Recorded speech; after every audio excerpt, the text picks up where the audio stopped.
भी पुत्र से पुत्र का क्या कहा, पुत्र का क्या लक्षण होता है, क्या कर्तव्य होता है। जीवितो वाक्य कर्ण, ध्यान से सुनना, जब तक माँ बाप जीवित हो तब तक हमें उनकी आज्ञा का पालन करना चाहिए। ये शास्त्र की पहली आज्ञा है। और पिताहे भूरी भोजन, जब उनका देहावसान हो जाए, जब वो यहाँ से चले जाए तो आप अन्न दान करें, धन दान करें, वस्त्र दान करें।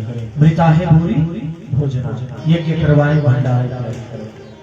और तीसरा जो कर्तव्य है, तीसरी जो बात कही, गया राम पिंड दान, अपने मां पिता की मुक्ति के लिए गया में जाकर के श्राद्ध करें, पिंड दान करें, गोदा। ये तीन देता है वो पुत्र। और पुत्र कैसा हो? जननी जने तो भक्त जने, या दाता या शूर, नहीं तो जननी बांझ भली, क्यों वृथा गवाए लो। शास्त्र कहते हैं जननी अगर जने तो भक्त जने। कोई माँ अगर अपनी कोख से किसी पुत्र को जन्म दे तो वो पुत्र भगवान का भक्त होना चाहिए, या वो राजा होना चाहिए, या वो शूरवीर होना चाहिए, या राजा या शूर। नहीं तो जननी बांझ भली, शास्त्र कहते हैं नहीं तो वो जननी बांझ भली है, वो बांझ ही रह जाए अगर उसने गुणवान विद्वान श्रेष्ठ उस पुत्र को जन्म नहीं दिया। आज माता का भी जन्म देना सार्थक हो गया। आज ये परिवार भाई जयप्रकाश जी, विजय प्रकाश जी, हरिओम प्रकाश जी अपनी माता के निमित्त एक श्रद्धांजलि अर्पित कर रहे हैं कि माँ, हो सकता है हमारे जीवन में सेवा की कोई कमी रही हो सकता है हमारे से कोई अगर ऐसा कर्म हुआ हो अनायास, तो माँ उस हमारे भूल को क्षमा करना। और हम जो आपके लिए पुष्पांजलि अर्पित कर रहे हैं, इस पुष्पांजलि को सहर्ष स्वीकार कर।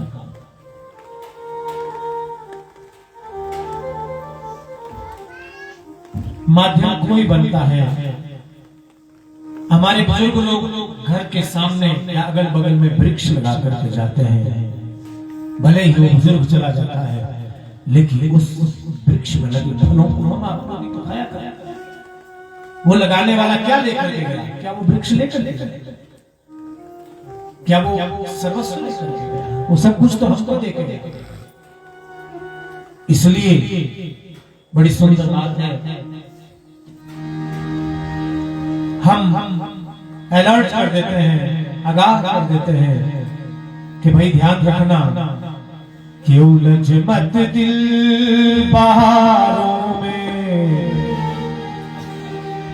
अपने दिल से ये कहना कि उलझ मत दिल बहारों में, बहारों का भरोसा भरोसा क्या, उलझ मत दिल क्या, उलझ मत दिल बहारों में, बहारों का भरोसा क्या, उलझ मत दिल बहारों में, बहारों का भरोसा, बहारों का भरोसा।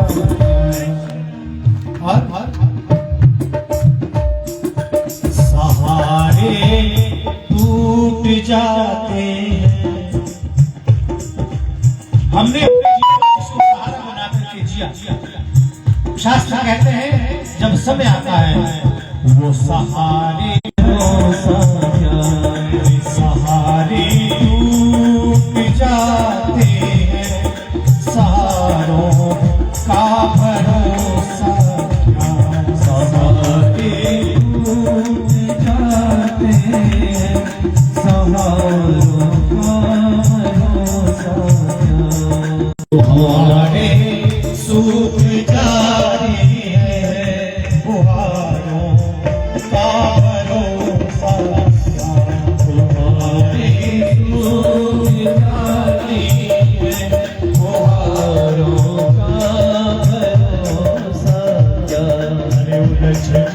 दिल बहारों में, बहारों का भरोसा, उलझत दिल बहारों में, बहारों का भरोसा।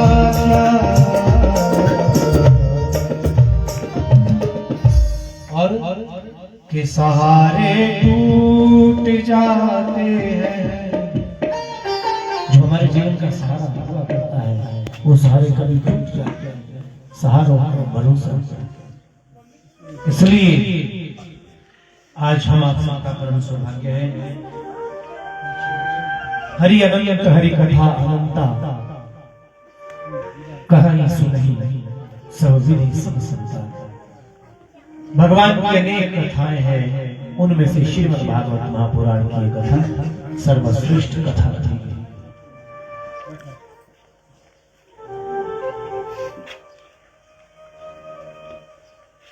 भगवान नारायण के 24 अवतारों में श्रेष्ठ अवतार महर्षि वेदव्यास जी का, जिन 24 अवतारों की आप 7 दिनों में कथा श्रवण करेंगे,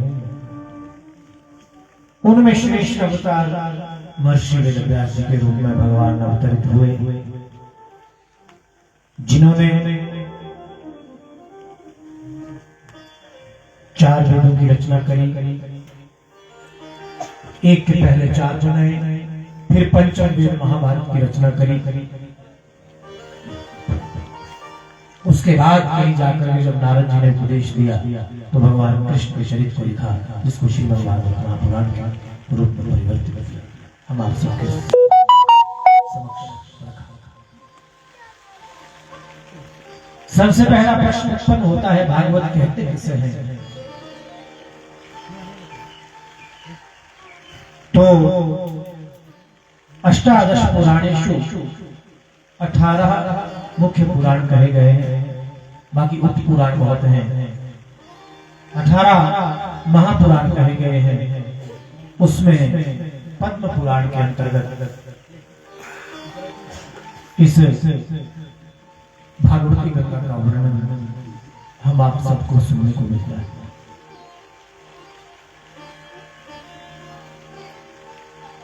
सबसे पहले हम भगवान के स्वरूप को जाने, जिस स्वरूप का दर्शन हम आप सबके समक्ष हो रहा है।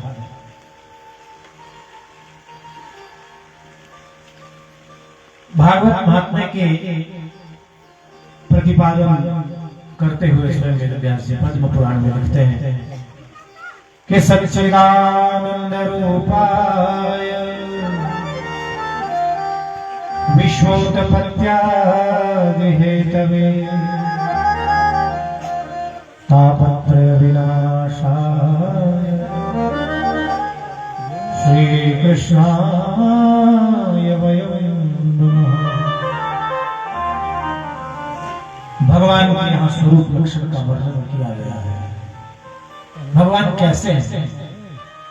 सच्चिदानंद रूपाय। भगवान के यहाँ 3 स्वरूपों का मुख्य दर्शन करवाया गया है, जिसमें पहला सत, दूसरा चित और तीसरा आनंद। भगवान परमात्मा कैसे हैं? सत्य घन, चित्त घन और आनंद घन। घन क्यों कहा?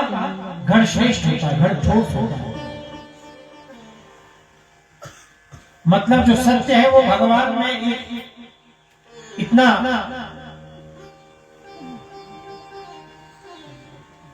सत्य रूप में विराजित है, जैसे घन कहा। अब हम कैसे जाने? तो यहां विद्वान शिष्य लोग कहते हैं,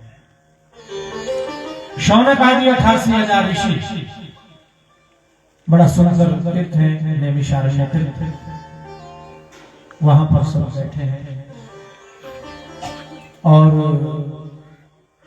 सूत जी महाराज जी जो सबसे श्रेष्ठ है, विद्वान है, उनसे प्रश्न कर रहे हैं, प्रभु हम भगवान की दिव्य वाणी का गुणगान करना चाहते हैं और उनकी पावन कथा को सुनना चाहते हैं। तो वही पद्म पुराण में वर्णित मंगलाचरण के रूप में ये मंत्र लिखा कि भगवान कैसे हैं? सत्य स्वरूप है।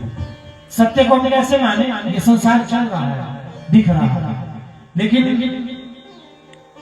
चलते चलते एक दिन मान लो एक सर्कल है, वो यहाँ से निकलता है और यहीं आकर के रुक जाता है, फिर चलता है, फिर रुक जाता है। तो ये संसार क्या है? चक्र है, एक पहिया, कोई आ रहा है, कोई जा रहा है। तो जो ये संसार नश्वर होते हुए भी दिख रहा है, ये सत्य है। जो प्रकट रूप में विराजमान है वो सत्य। फिर भाई चित्त के लिए कहा कि चित्त ज्ञान है। हमारे अंतःकरण में जो चित्त है, ज्ञान का जो स्वरूप है, वो भगवान का अपना स्वरूप। बुद्धि सूक्ष्म तत्व। फिर तीसरा जो स्वरूप है वो है आनंद। जीव यहां संसार में रह करके उस आनंद घन परमात्मा के द्वारा रचित इस सृष्टि में अपने आप रहता है, तरह तरह की लीलाएं करता है। प्राणियों के अंतःकरण में वो परमात्मा आनंद के रूप में विराजमान है। ये भगवान का तीसरा स्वरूप है। जब हम कोई अच्छा कार्य करते हैं तो हमें आनंद की अनुभूति होती है, तो इसका मतलब वो ईश्वर। शास्त्र आदेश करते हैं कि माता, पिता, गुरु, इनका दर्जा सबसे श्रेष्ठ है। तो ये ज्ञान हमें किससे मिला? शास्त्रों से मिला। ये सत्य हमने जब इसको धारण कर लिया, समझो हमने भगवान को धारण कर लिया। तो सच्चिदानंद रूपाय विश्वोत्पत्त्यादि हेतवे, भगवान के जो ये तीनों स्वरूप हैं, विश्वोत्पत्त्यादि हेतवे, अर्थात इस विश्व की उत्पत्ति के कारण वो परमात्मा है। इस सृष्टि के उत्पत्ति, पालन करता और संहार करता के जो प्रधान कारण है वो है परमात्मा। विश्वोत्पत्त्यादि हेतवे, इस सृष्टि की उत्पत्ति के लिए जो यहाँ अवतरित होते हैं। फिर तापत्रय विनाशाय श्री कृष्णाय वयम्। तापत्रय साधारण अर्थ में समझे, तुलसी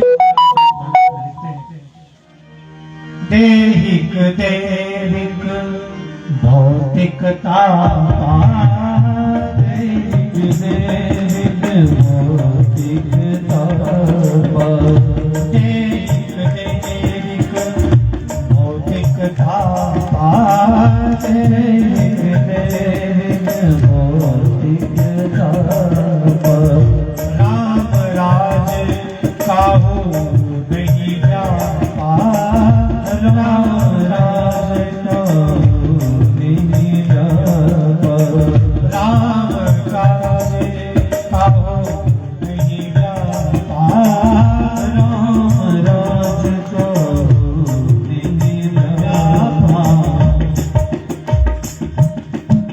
तीन ताप का है, आदि भौतिक, आदि दैविक और आध्यात्मिक। दैहिक, हमें बुखार आ जाता है, ज्वर आ जाता है, सिर दर्द हो जाती है, हमारा कोई अंग टूट जाता है, वो कौन सा ताप है? दैहिक ताप। हमारे शरीर को लगा ना दर्द हुई, तो हमारे शरीर ने कहा मुझे दर्द हो रही। मैंने किसी से कहा कि भाई मुझे सिर में दर्द हो रहा है, तो हम उसके लिए औषधि ढूंढते हैं। वो कौन सा ताप है? दैहिक। दैविक, हमारी वंश परंपरा रुक जाती है, घर में कलह चलती है, तरह तरह के ग्रह हमें दोष ग्रसित कर लेते हैं।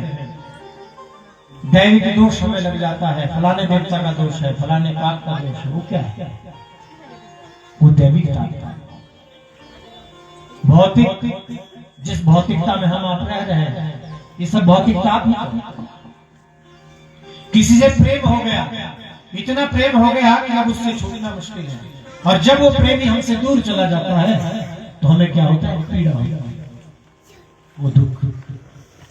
आत्मा में अपने को लगने वाला भूत, भौतिक दुख, अर्थात अपने प्यारे के जाने का दुख।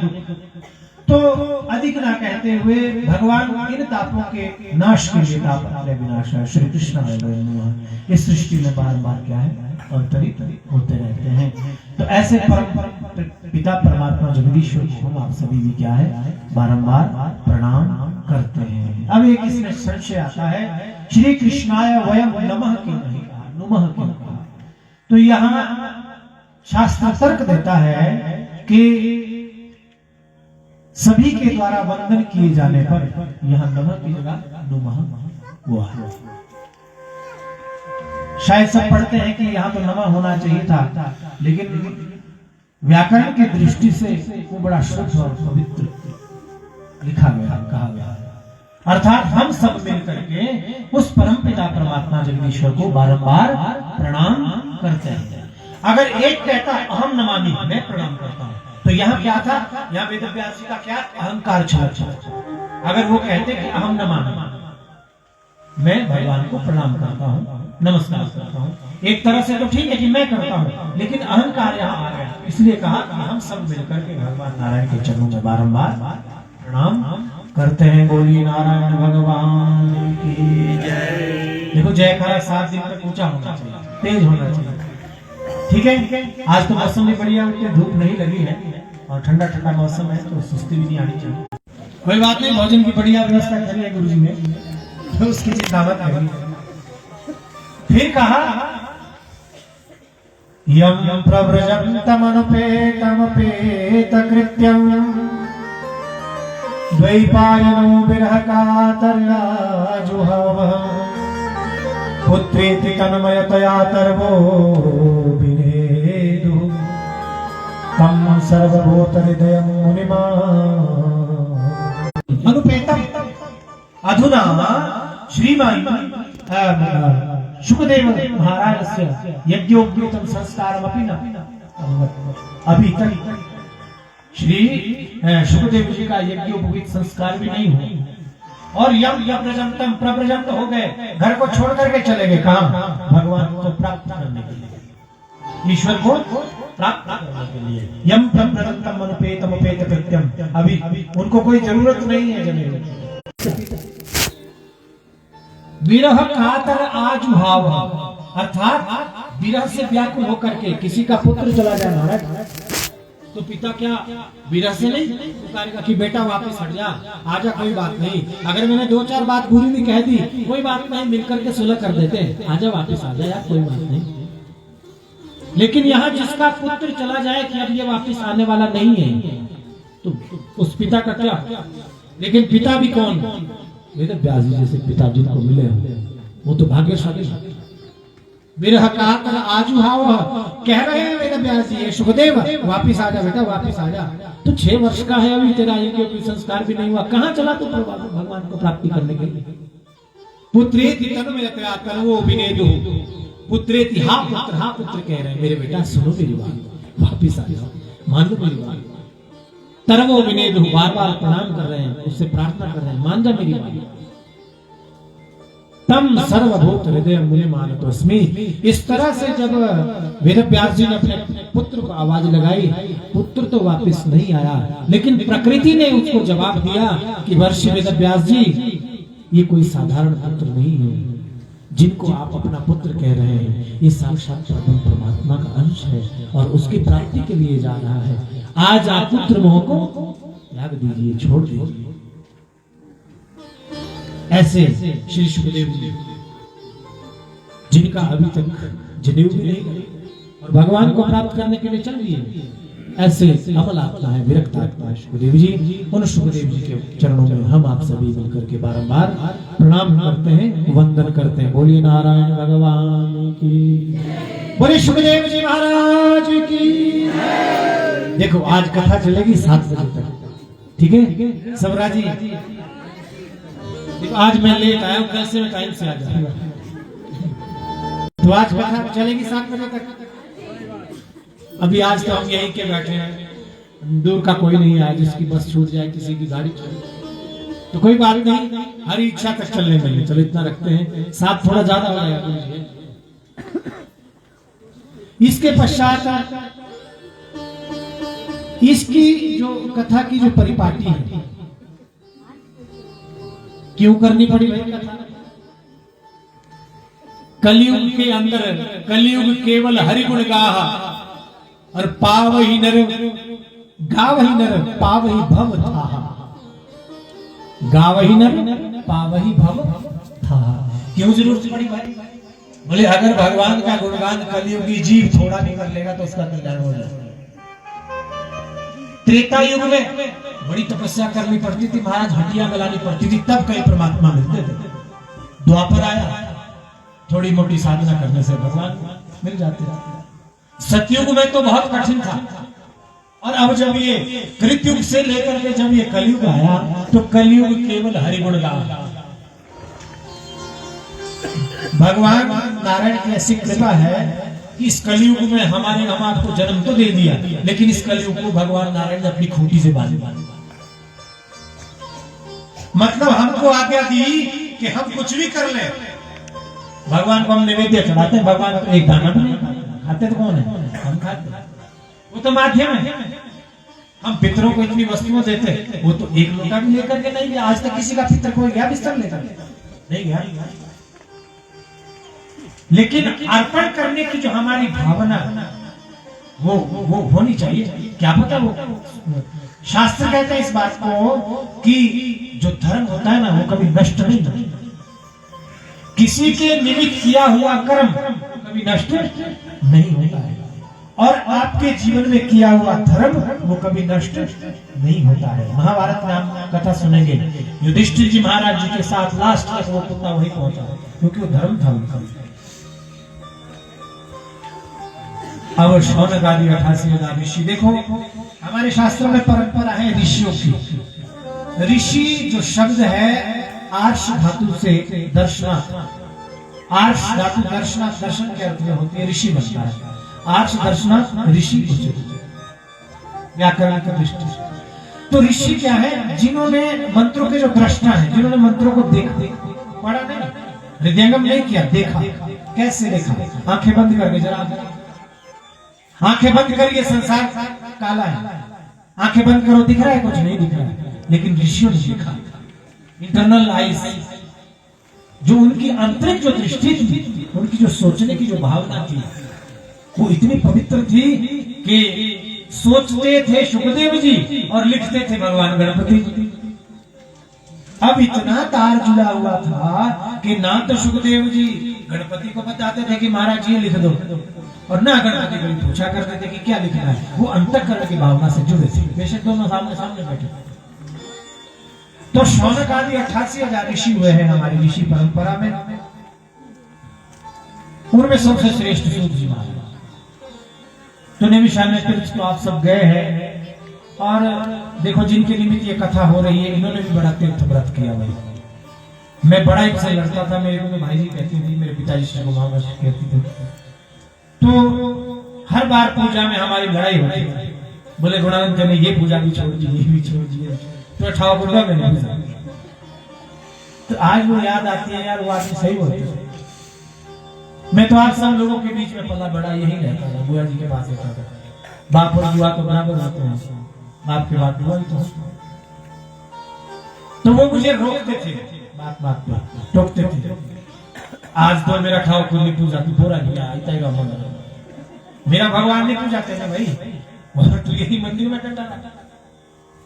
तो क्या है ये? जो जीव हमें धर्म में लगाता है वो हमारा कोई पूर्व जन्म का मित्र होता है, वो गुरु होता है, वो श्रेष्ठ। और उन्होंने इस परिवार को ऐसे संभाल करके रखा। बच्चों के नाम भी प्रकाश रखते हैं, तीनों की। एक नाम से तीनों का संबोधन हो जाता है, जय प्रकाश, विजय प्रकाश, हरिओम प्रकाश। क्यों गुरु जी, आपने कभी विचार किया इन 3 प्रकाश के बारे में? देखो जब जीव जब जन्म लेता है तो शास्त्र कहते हैं कि 10वें पिता नाम करो। संस्कार दीपक में आया है कि जब 10वां दिन होता है या 11वां दिन होता है तो माता पिता जो है नामकरण संस्कार करते हैं, पुत्र और पुत्री। उस दिन का अधिकार माँ बाप को होता है। बेशक हम पंडित जी से दिखा लेते हैं, तो पंडित जी तो कुंडली का नाम अलग से रख देते हैं, पर उस दिन नाम होता है माता पिता रुचि अनुसार लिखा है। कर्मकांड प्रदीप में, संस्कार दीपक में और षोडश संस्कार पद्धति में लिखा है कि पिता नाम करोति, 10वें पिता नाम करोति, अर्थात 10वें दिवस में, एकादश दिवस में जो है माता पिता अपने बच्चों का नामकरण संस्कार करें। तो नाम भी उन्होंने ऐसे बढ़िया रखे, जयप्रकाश, विजय प्रकाश और हनुमान। तो नाम सार्थक होना चाहिए भाई। उन्होंने जीते जी भी भागवत करवा दी थी, यही इसी जगह पे श्रीमद् भागवत करवाई उन्होंने। जबरदस्ती गुरु जी को कहा कि महाराज करनी है। गुरु जी ने हाँ भरी, हामी में हामी भरी, क्योंकि धर्म पत्नी ही नाम उसका है जो धर्म अपने पति को धर्म में लगाता है। वाइफ नहीं कही हमारे शास्त्र में, wonderful instrument for entertainment, wife का अर्थ वंडरफुल इंस्ट्रूमेंट फॉर एंटरटेनमेंट। लेकिन एंटरटेनमेंट के लिए पत्नी नहीं है भाई, पत्नी काय के लिए है? धर्म के लिए। पत्नी काय के लिए है? धर्म के लिए। तो डींगा दाच नहीं कर, क्षमा क्षमा, द्राक्ष को लाड़ी नहीं करना उनके लिए। जिस गृहस्थ में मातृ श्राप लग जाता है वो गृहस्थ खत्म होता है। जिस परिवार में मां का श्राप लग जाता है वो परिवार खत्म हो जाता है। आपने ऐसे उदाहरण देखे होंगे। इसलिए मां बाप का कभी अपमान मत करिए, बिल्कुल भी नहीं, चाहकर भी नहीं। अपनी श्रीमती जी का अपमान मत करिए। कोई बात नहीं, दो बर्तन आपस में टकराते जरूर हैं, पर दूसरे दिन दोनों पात्रों में जल भर करके सब रसोई में उसको रख देते हैं, उसको मांझ लीजिए ना। अपनी बुद्धि को हम मांझ लेना तो लड़ाई खत्म हो जाए। श्रीमान जी पीना छोड़ दें तो डंडा परेड खत्म, झगड़ा खत्म है। श्रीमान जी फालतू में इधर उधर घूमना छोड़ दें, ताशबाजी छोड़ दें, एक दूसरे का थूक चाटना छोड़ दें, बन गया गृहस्थ। धन्यो गृहस्थाश्रम। शास्त्र कहते हैं कि सबसे बड़ा आश्रम कौन सा है? जोर से बोलो, गृहस्थाश्रम कौन सा है? और आजकल बिगड़ा क्या है हमारा? सोने खाली 88,000 ऋषि नैमिषारण्य तीर्थ जो यहाँ उत्तराखंड उत्तरांचल में है, वहां सब एकत्रित हुए, बड़ा स्थान है। और महामती सूत जी से प्रणाम करके पूछने लगे, प्रभु अज्ञान ज्ञान का विध्वंस कोटि सूर्य समप्रभा सूता क्या है कथा सारम बम कथा रसायन। अज्ञान ज्ञान का विध्वंस है सूत जी महाराज, आपका जो ज्ञान है ना वो करोड़ों सूर्य के समान प्रकाशित। अज्ञान अंधकार को खत्म करने वाला है, अज्ञान को खत्म करने, अज्ञान ज्ञानता कोटि सूर्य समप्रभा, करोड़ों सूर्य के समान प्रकाशित है महाराज।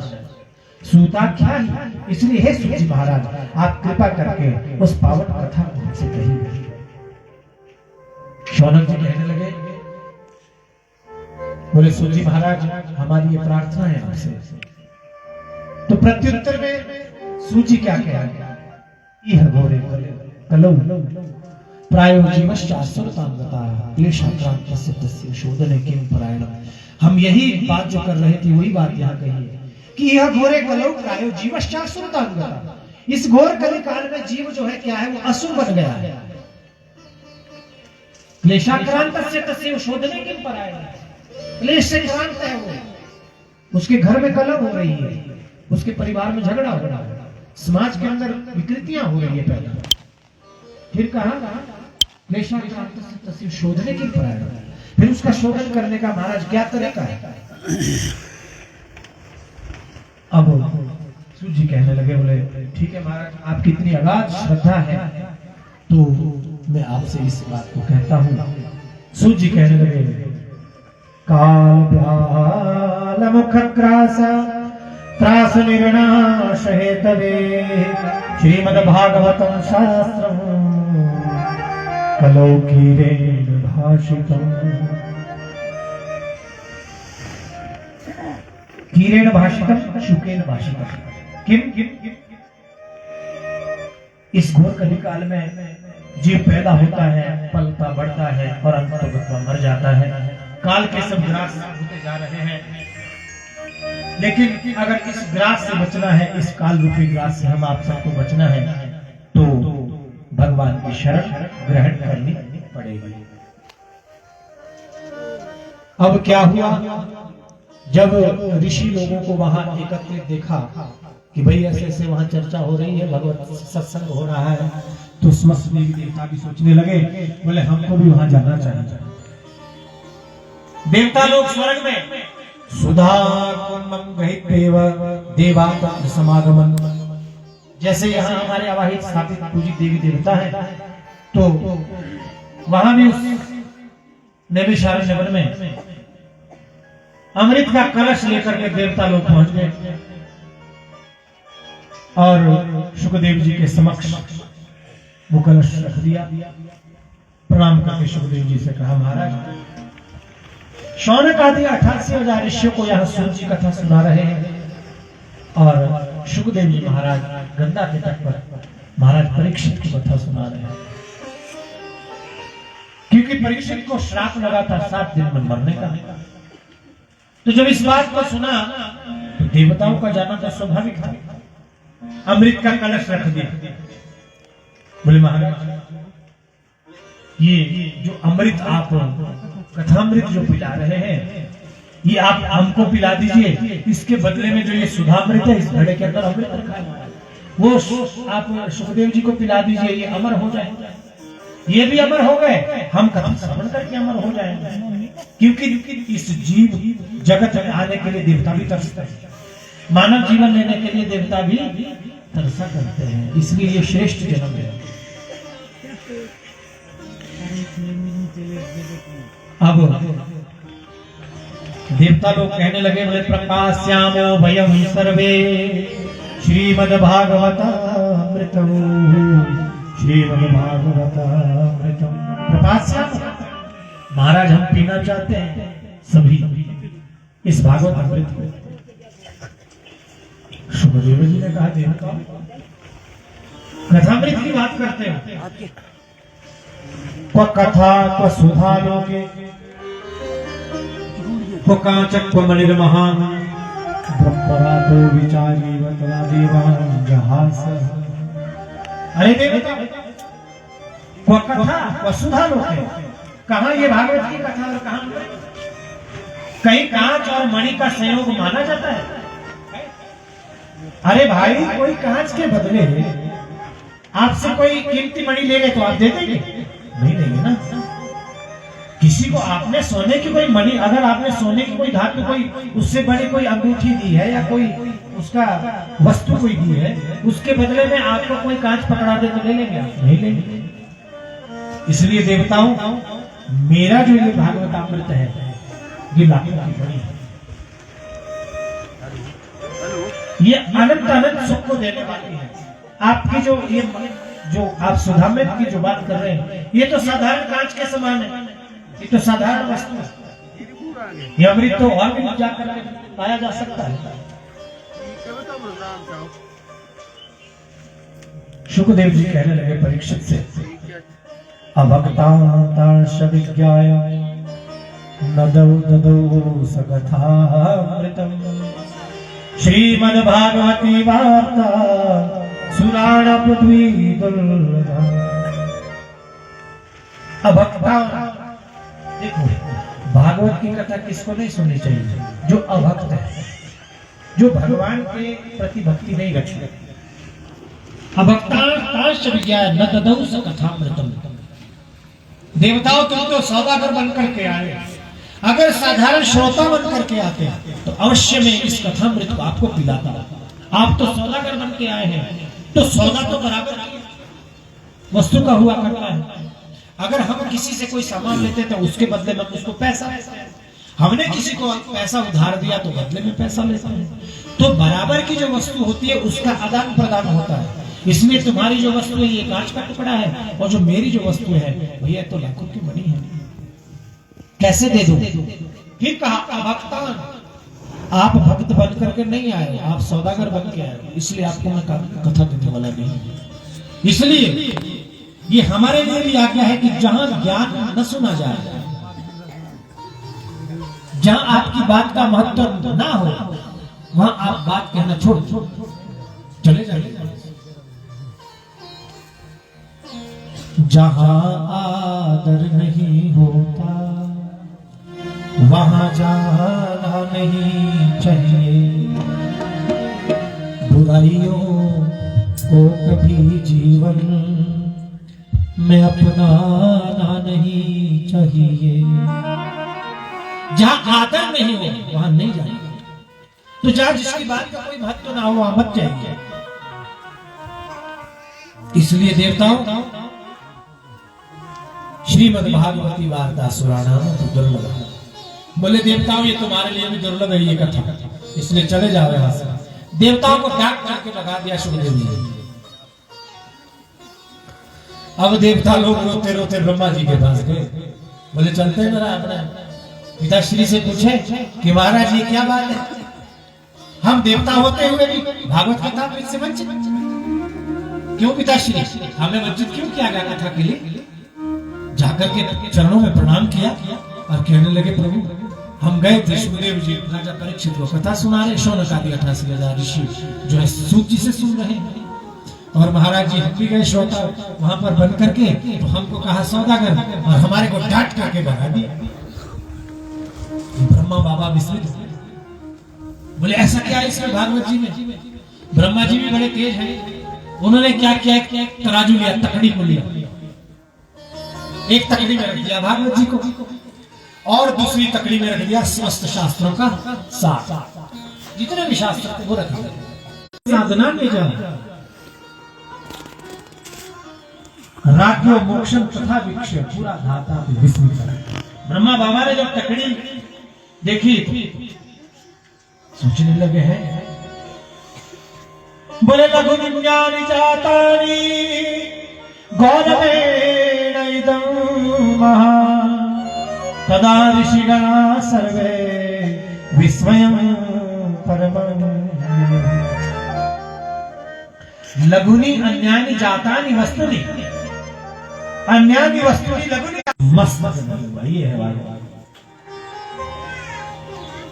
इसलिए पूरी दुनिया में देखो 4,32,000 वर्ष कलयुग की आयु है, तो सतयुग से भागवत जी की कथा चली हुई है।